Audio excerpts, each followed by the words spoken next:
Un ballon d'or en feu, un miracle sénégalais et une qualification historique pour le Cap-Vert. Il est 13h30 à Paris. Bienvenue dans ce club du mondial. Beaucoup de choses à débriefer aujourd'hui avec Gilles Boiteau. Bonjour, Bonjour Jules, chroniqueur sportif à France 24, et Hervé Kouamouo. Bonjour Hervé. Bon, super soirée hier. Effectivement, beaucoup de choses à raconter. Docteur en sociologie du sport et consultant à France 24. Voilà, je donne votre titre en entier aujourd'hui.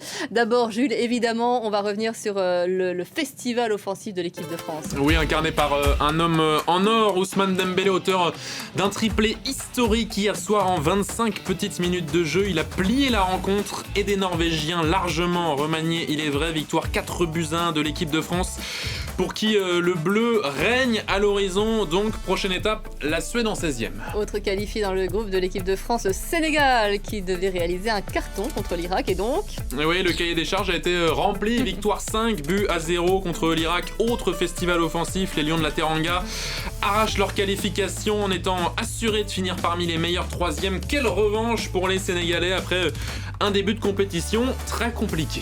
et cette qualification du Sénégal va nourrir notre question du jour. Oui, il pourrait y avoir 9 équipes africaines sur 10 en 16e de finale.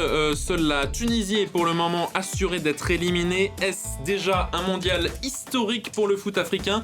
Qui de mieux pour répondre à cette question que Hervé Tada. Kouamouo? On demandera évidemment tout cela à notre consultant.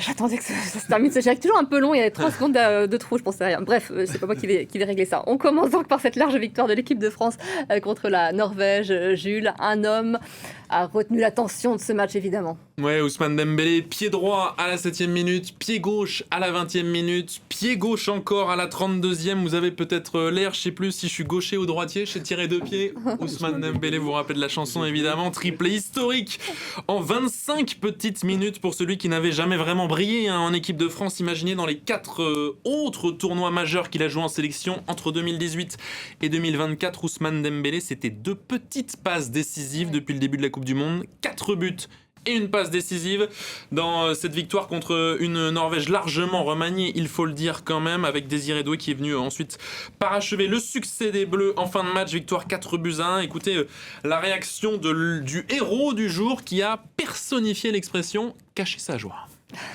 Oh, je suis content, c'est un moment unique et important pour moi.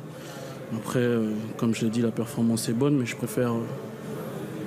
j'ai préféré mon match face au Sénégal ou face à l'Irlande, où je pense que j'ai été beaucoup plus influent. Donc, il faut rester concentré.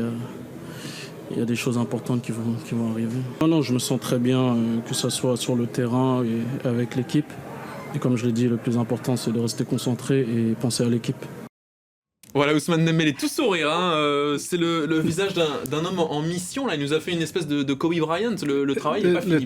Oui, mais le travail n'est pas fini. Il est en mission et puis on voit bien qu'ils ont envie de jouer ensemble. Chaque fois que l'un et l'autre prennent la parole, ils essaient de mettre en avant le fait que c'est une victoire, c'est un élément collectif. Quand il dit qu'il a été meilleur, qu'il s'est trouvé meilleur contre le Sénégal, par exemple, c'est une façon de dire que même quand il ne marque pas, il a de l'influence. Et je trouve que c'est un beau message qu'il renvoie, mais il a quand même mis un triplé, ce qui est rare, hein, parce que je crois que c'est le 3e Français qui en a inscrit un, après Mbappé en 2022, et le dernier avant, c'était juste Fontaine en 58. Wow. Oui, on va regarder d'ailleurs les unes, hein, de la presse internationale dithyrambique sur Ousmane Dembélé. Vous allez le voir, le show Dembélé pour le Mundo Deportivo. Le Ballon d'Or est arrivé au Mondial pour le quotidien AS, les 2 quotidiens espagnols. Et puis touché coulé pour le Corriere dello Sport, la France qui domine le Mondial pour le moment. L'équipe de France, c'est 9 points sur 9, au moins 3 buts par match, et donc un immense match, peut-être une révélation pour Dembélé dans ce mondial. Oui, je trouve qu'il a fait un bon match. Et ce qui est intéressant, c'est que ses buts, il les a inscrits en partant de son côté droit, de son couloir droit, dans lequel finalement, parce qu'au début de la compétition, on se posait la question de savoir quel était son poste. Et je trouve aussi qu'il faut signaler le travail de Kylian Mbappé sur les buts, parce que je ne suis pas d'accord avec cette histoire de lui donner les 2 passes décisives, parce que quand même, c'est un travail personnel de Dembélé au moment où il reçoit la balle, mais il a fait des courses qui ont permis à Dembélé d'avoir le temps d'avance pour inscrire un but. Donc, c'est vrai que cette équipe, elle marque beaucoup. Peut-être qu'elle penche même un peu trop vers l'avant, parce que je pense que c'est l'une des difficultés que cette équipe a, c'est qu'elle a concédé, si on regarde les expected goals, les fameux, les Norvégiens en ont eu hier plus que les Français. Ouais, la France qui est très tournée vers l'attaque, qui assume même ce déséquilibre offensif pour l'instant contre des équipes un petit peu moindres, quoique ils ont joué quand même 2 gros morceaux. Mais est-ce que la marque de cette équipe de France, c'est pas que le danger vient de partout? Les 5 attaquants qui se disputent le 11 titulaire ont tous été décisifs. Mbappé, Dembélé, Doué, Barcola, Olysée, tous décisifs d'une manière ou d'une autre. Oui, et ce qui est bien aussi, c'est qu'ils n'ont pas besoin d'être décisifs tous le même jour. Parce que hier, par exemple, Olysée a été plus en retrait que sur les 2 premiers matchs. Et ça n'empêche pas qu'ils arrivent à inscrire plusieurs buts. Mais effectivement, l'opposition va être un peu plus importante là maintenant et il faudra être plus attentif sur le plan défensif où quelques largesses ont été constatées quand même. Il faudra corriger sur les côtés et peut-être renforcer le milieu de terrain. Justement, l'opposition, vous en parliez, Hervé, on connaît le prochain adversaire de l'équipe de France, ce sera la Suède en 16e de finale qui en a pris 5, on se rappelle, contre les Pays-Bas. Nouveau festival offensif en prédiction, en tout cas j'ai lu la presse suédoise qui est absolument terrifiée à l'idée de ce match. Je vous en donne 2, Sportbladet, nous devons arrêter une force inarrêtable, et Expressen, y a-t-il seulement une chance? Voilà ce qui se dit voilà ce qui se dit dans la presse suédoise. Qu'est-ce qu'on en pense? C'est vrai, peut-être que c'est un transfert de pression, parce que je disais que même Zlatan Ibrahimovic a été dithyrambique pour cette équipe française. C'est assez paradoxal parce qu'en France, nous, on n'aime pas ça. On préfère être le petit poussé, même si personne ne peut se cacher. Cette équipe est faite pour passer. Elle arrive en favorite contre la Suède. Et c'est vrai que les Suédois, ils ont concédé une lourde défaite contre les Pays-Bas. Peut-être qu'ils veulent se préparer au cas où, dans tous les cas, pour eux, leur Coupe du Monde est déjà réussie. Juste un mot peut-être pour finir sur l'équipe de France. Quel bilan vous tirez de cette première phase de poule? 3 victoires donc, à chaque fois au minimum 3 buts par match. L'équipe de France qui assume son statut. L'équipe de France assume son statut, elle est tournée vers l'offensif. Maintenant, il faudra faire, comme on disait, les réglages pour concéder moins d'occasions parce que je pense qu'on n'est plus dans les années 50, on ne marquera plus 3 buts à toutes les rencontres. Pendant ce temps-là, dans l'autre match du groupe, le Sénégal devait faire un carton, lui, contre l'Irak pour espérer se qualifier. Et donc... Ouais, le cahier des charges a été rempli. Victoire 5-0 pour le Sénégal. Plus large victoire africaine de l'histoire de la Coupe du Monde qui offre donc la qualification aux Lions de la Teranga, assurés de finir parmi les meilleurs 3e après les autres résultats de la soirée. Ils ont été flamboyants, les Lions.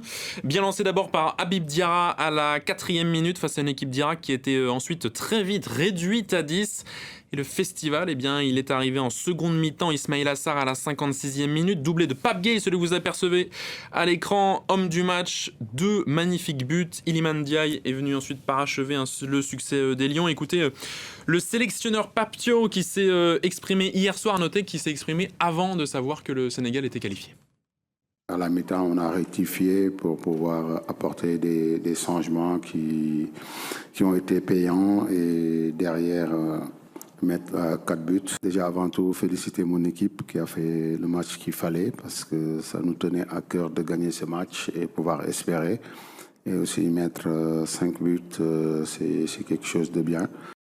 Hervé, ils l'ont fait, les Sénégalais. Quelle revanche par rapport au début de la compétition. Difficile, parfois un peu cruel aussi pour les Sénégalais. Oui, c'est la magie du foot, parce que je pense qu'ils sont partis de 0 à 0 et là, ils sont en train de remonter de 0 à 0.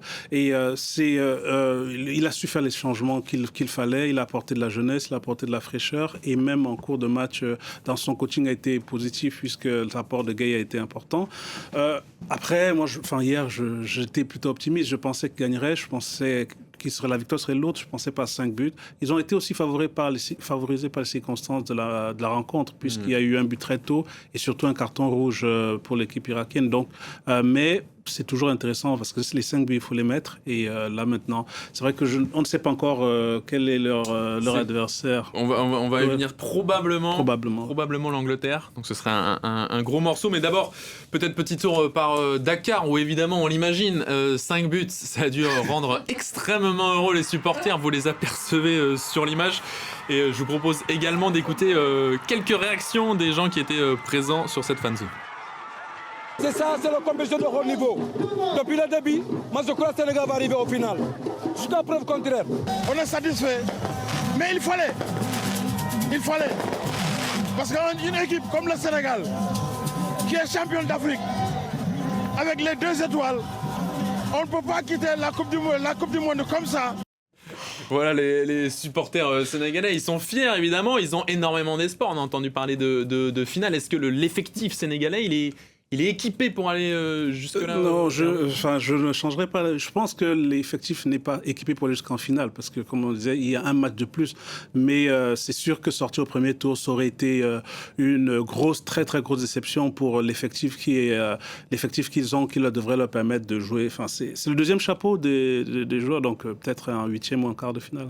Un mot également, on l'évoquait tout à l'heure, de la possible suite pour le Sénégal si l'Angleterre, qui joue le Panama ce soir, adversaire a priori abordable pour l'Angleterre, et donc termine première de son groupe, eh bien on aurait droit à un Angleterre-Sénégal en 16e de finale, grosse affiche qui serait la revanche du 8e de finale de la dernière Coupe du Monde. 2018. À l'époque, 2022, à l'époque, l'Angleterre avait emporté 3-0. Qu'est-ce que vous en pensez de cette potentielle confrontation qui se dessine? Ce serait une belle opposition entre les deux. Ce serait à la fois un marqueur pour les deux équipes parce que l'équipe qui gagne montrerait qu'elle est bien arrivée parce que l'Angleterre, autant elle nous a surpris sur le premier match, autant au deuxième elle a un petit peu déçu. Et donc, je pense qu'ils gagneront aujourd'hui contre Panama. Et s'ils arrivent le match contre le Sénégal, c'est l'un des gros chocs des 16e de finale. Et l'équipe qui gagnera aura marqué des points pour la suite. Voilà donc pour les Sénégalais qualifiés qui sont assurés de terminer parmi les meilleurs 3e de ce groupe I. Donc derrière la France et la Norvège. Sénégal donc qui a joué la France, la Norvège et potentiellement l'Angleterre. Coupe du monde relevée pour les Sénégalais. On en vient au groupe H où une autre nation africaine a fait l'histoire. Oui, le Cap-Vert, archipel d'environ 500 000 habitants. Première participation à la Coupe du Monde et première qualification pour la phase éliminatoire. Et ça valait bien. Vous allez le voir, un petit pas de danse pour les joueurs qui sont arrivés en zone mixte. Lunettes de soleil, chapeau, enceinte au bras. Et ça a dansé pour les joueurs du Cap-Vert. Évidemment, ils ont réussi à accrocher l'Arabie Saoudite. Les requins bleus, synonyme donc de 2e place, puisque dans le même temps, l'Uruguay a perdu face à l'Espagne 1-0, ce qui veut dire qu'au classement, le Cap-Vert finit 2e avec 3 points seulement. C'est assez rare pour le noter. 3 matchs nuls, il termine invaincu, les Cap-Verdiens. Hervé, le Cap-Vert qui retrouvera l'Argentine de Lionel Messi, formidable fête pour les Cap-Verdiens à venir qui réalisent eux un très beau tournoi. Oui, formidable fête, surtout qu'ils n'étaient pas attendus là, et au mieux si on pensait qu'ils pouvaient faire un résultat, ce serait éventuellement une meilleure place de meilleure troisième. Donc là ils se retrouvent 2e, ce qui est déjà une grosse performance, invaincus, et puis effectivement ils auront eu l'Espagne, l'Uruguay, et ce sera le troisième pays qui a gagné une Coupe du Monde. Donc en fait finalement pour eux c'est que du bonheur. Ouais, le Cap-Vert qui termine 2e parce que le Cap-Vert bénéficie de la chute de l'Uruguay qui est la grosse déception de ce groupe. L'Uruguay de Marcelo Bielsa, le sélectionneur légendaire sud-américain. 2 points seulement. On a vu que dans la presse, il y avait une fronde contre lui. Il n'a pas réussi à gérer son groupe. C'est gros flop pour l'Uruguay. Gros flop l'Uruguay, gros flop pour Marcelo Bielsa, puisqu'il a dit lui en conférence de presse qu'il n'a rien laissé en 3 ans à l'Uruguay. C'était un pari. Je crois que c'est peut-être certainement le dernier de sa carrière, sa longue carrière. Mais j'ai le sentiment que la Coupe du Monde, c'est pas son événement, puisque avec l'Argentine 2002, où ils étaient annoncés champions, enfin potentiels champions, ils sont terminés au premier tour. Peut-être que son style de management correspond moins à une équipe nationale qu'à un club où on voit les joueurs tous les jours. Et des affaires assez similaires d'ailleurs entre 2002 et cette Coupe du Monde, puisque cette Coupe du Monde, le groupe lui a reproché notamment, on a appris dans la presse, de ne pas avoir sélectionné Luis Suarez, l'attaquant star, certes un peu vieillissant. En 2002, c'était Hernan Crespo qu'il n'avait pas sélectionné. Donc Marcelo Bielsa, peut-être que la recette ne fonctionne plus. Un mot peut-être de l'Espagne aussi, qui a gagné 1-0, mais sans être vraiment brillante. L'Espagne, ça ronronne un peu. Hein. Une petite Espagne, mais il faut faire attention, parce que l'Espagne, championne du monde 2010, n'avait pas marqué beaucoup de buts. Ils ont marqué 8 buts en 7 matchs. Il y avait un peu plus de talent dans le jeu, quand même. Oui, c'est sûr que ils n'ont pas encore trouvé totalement la formule, mais c'était aussi des nations qui n'ont pas tellement l'habitude d'affronter. Et là, une deuxième compétition commence avec les matchs à élimination directe. On va terminer avec le groupe G et les derniers matchs donc, de la soirée.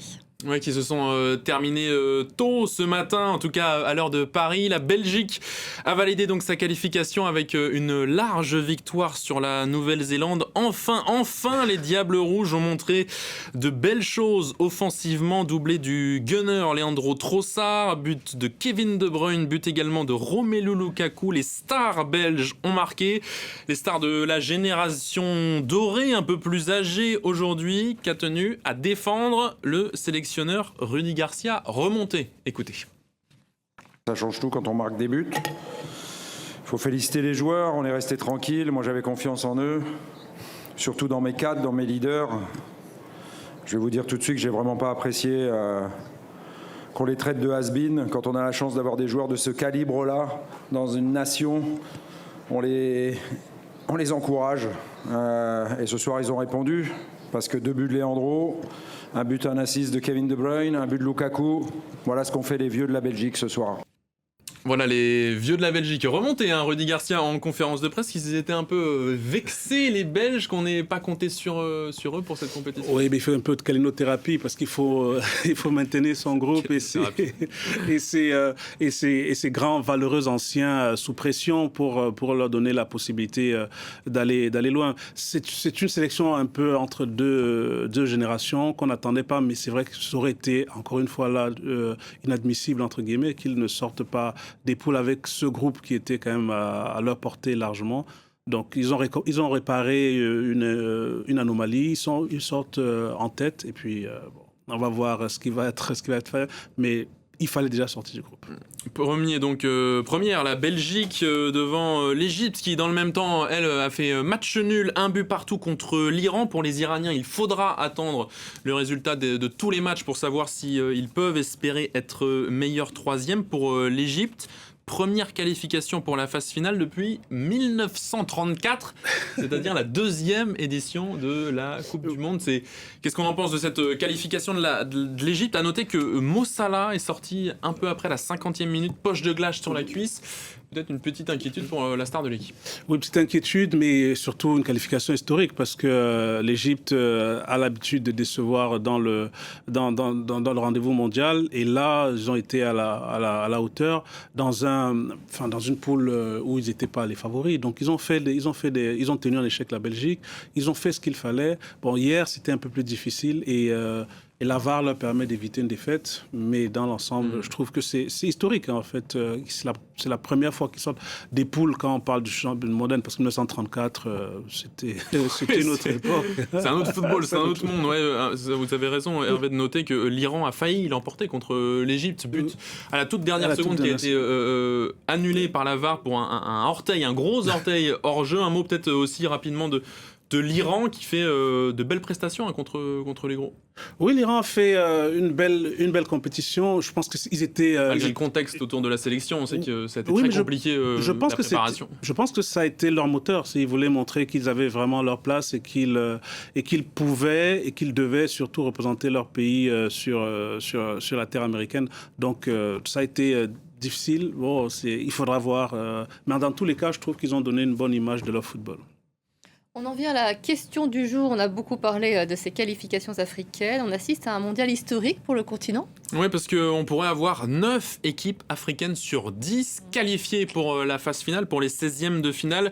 Seul, vous allez le voir, la Tunisie est assurée d'être éliminée. Maroc, Sénégal, Égypte, les 3 demi-finalistes de la dernière CAN 2025 sont là. La Côte d'Ivoire, vainqueur de l'édition précédente, est là. Et puis Cap-Vert, Ghana, Afrique du Sud, peut-être, vous le voyez, Algérie et la République démocratique du Congo qui jouent toutes les deux ce soir. Est-ce que, Hervé, c'est l'illustration, ce tableau, de la progression sur la scène mondiale du foot africain ?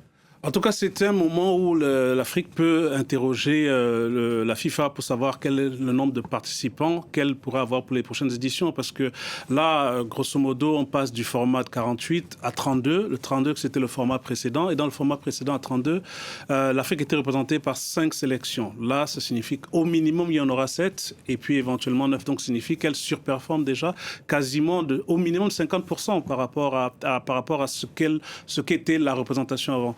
Donc, ça signifie qu'il faudra voir dans l'ensemble, sur le premier tour, quelles sont les confédérations qui ont moins brillé. Je pense que l'Europe a un potentiel moindre qu'il y a quelques années. Et l'Afrique a fait de gros progrès dans la détection des joueurs, même si l'essentiel sont des joueurs binationaux. Aujourd'hui aussi, ce qui me plaît aussi, c'est d'avoir des sélectionneurs qui sont des sélectionneurs locaux.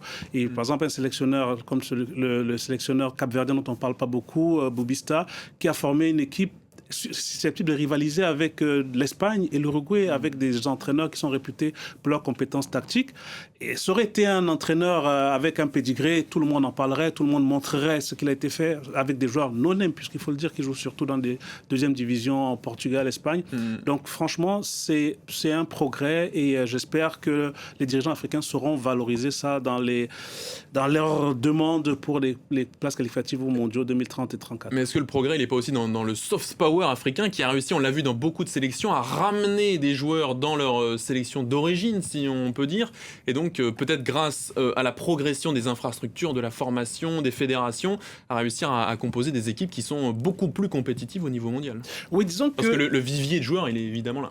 Oui, le vivier de joueurs est important. Effectivement, il y a un accès plus facile aux joueurs d'origine africaine nés en Europe, qui permet d'aller chercher des joueurs déjà formés. C'est un petit peu, pour moi, l'inquiétude, c'est que finalement, on a des sélections africaines qui se développent, mais les championnats locaux qui perdent en intensité. Mais dans l'ensemble, aujourd'hui, venir pour une sélection africaine est plus intéressant qu'avant, parce qu'effectivement, sur le plan de la logistique, ça s'est amélioré, des conditions, même sur le plan économique, les primes ne sont plus dérisoires. Donc ça fait qu'un jeune joueur a intérêt. Et puis il y a des sélections comme celle du Maroc qui font un travail où ils vont chercher les joueurs très très jeunes en fait, très très jeunes dès les U17. Ils ont déjà fait des choix. Ayoub Boadi, une des révélations du mondial. Oui, et puis même des joueurs qui ont joué la Coupe du Monde U20. Donc en fait, les Marocains vont vraiment chercher de plus en plus tôt ces jeunes joueurs nés en Europe. Là, on parle évidemment des qualifications pour les 16e de finale, mais dans l'histoire, on a eu Cameroun 90, j'imagine que ça vous parle, Sénégal 2002, Ghana 2010,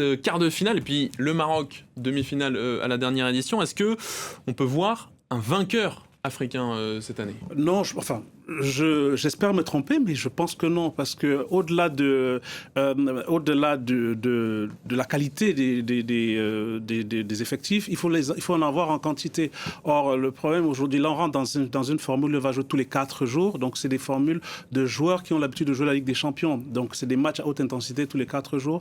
Et je pense qu'avec les schémas, il faut avoir 16, 18 joueurs de ce niveau. Il faut avoir la logistique parce que c'est beaucoup de déplacements. On a vu que pour la France, le minimum, c'est 6000 km. Donc, ça signifie que ça va se jouer sur ces petits détails. Et pour l'instant, les sélections africaines ne sont pas encore à ce niveau-là, selon moi. Un mot des matchs du jour, du soir plutôt. Oui, la suite et la fin des matchs de poule. Donc ce soir, vous allez les voir, l'Angleterre qui doit assurer sa première place face au Panama. Ça devrait être à sa portée. La Croatie, elle joue sa qualification face à un Ghana déjà assuré d'être en 16e de finale. Le choc de la soirée entre la Colombie et le Portugal pour la première place du groupe K. La RDC joue l'Ouzbékistan pour aller, elle aussi, on l'a dit, chercher sa qualification, tout comme l'Algérie face à l'Autriche. Et enfin, La Jordanie contre l'Argentine. À noter que Lionel Messi sera sur le banc. Au repos, mise au repos forcée par Scaloni. L'Albi Céleste qui de toute façon déjà quasi assuré de terminer première de son groupe. Hervé, les matchs de la soirée, qu'est-ce que ça vous inspire? Peut-être le choc Colombie-Portugal pour la première place du groupe? Oui, Colombie-Portugal pour la première place du groupe et puis suivre ce qui va se passer si le classement à la au troisième place. Et je pense que Messi, ce sera intéressant. À mon avis, il rentrera quand même en deuxième mi-temps parce que malgré tout, ils sont sur des courses, ils sont des courses statistiques effectivement. Donc c'est intéressant et surtout dès demain, on entre dans une autre phase et je pense que c'est sur ça on aura une compréhension plus simple de cette Coupe du Monde. Ouais, Croatie, RDC, Algérie, c'est vraiment les 3 équipes à suivre pour la qualification. Eh bien, c'est la fin de ce Club du Mondial. Hervé, merci beaucoup. Merci Jules. On va se quitter avec une pensée évidemment pour notre confrère, comme chaque jour, Christophe Glaise, journaliste sportif, interpellé, arrêté, emprisonné en Algérie alors qu'il tournait un reportage. On espère sa libération prochainement. Et pour cela, il faut qu'il obtienne absolument une grâce présidentielle. Merci beaucoup. On se retrouve demain, Jules. À demain.